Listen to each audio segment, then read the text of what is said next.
రాజు అని పలుకుతుంది. రాజు అని కేకలు వేసి చెప్పినటువంటి గొప్ప నీతిమంతుడు దైవజనుడు ప్రవీణ్ పగడ. ఈ లోక రాజ్యాల్లో మనము నీతి వెతికినా పడతాం, కానీ ఈయన రాజ్యం, ఈ రాజు నీతిపరుడు. స్తోత్రం చెప్పండి. ఈ రాజు సమాధానాన్ని కలిగిన రాజ్యాన్ని స్థాపించడానికి వచ్చాడు. ఈ రాజ్యంలో, ఈ లోకంలో ఈ పరిపాలన, సమాధానం, శాంతి ఎవరైనా చెప్పగలరా? లేస్తే వాడి మీద వీడు, వీడి మీద వాడు, ఏదో ఒకటి అనుకుంటూ కాలాన్ని గడిపేస్తున్నారు. కానీ శాంతి పరిచే వారు ఎంతమంది ఉన్నారండి? నీతిని స్థాపించే పాలన చూడగలమా? ప్రజల మధ్యలో, పరిస్థితుల మధ్యలో శాంతిని స్థాపించే శాంతి కామములు ఎంతమంది ఉన్నారు ఈ రాజ్య పాలన?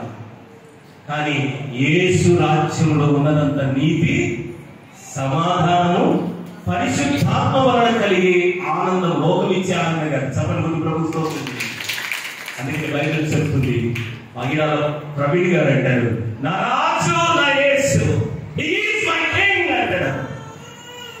రాజు, ఈ రాజుల గురించి బైబిల్ చెప్తుంది, ఆయన నీతిపరుడు, ఆయన సాత్వికుడు.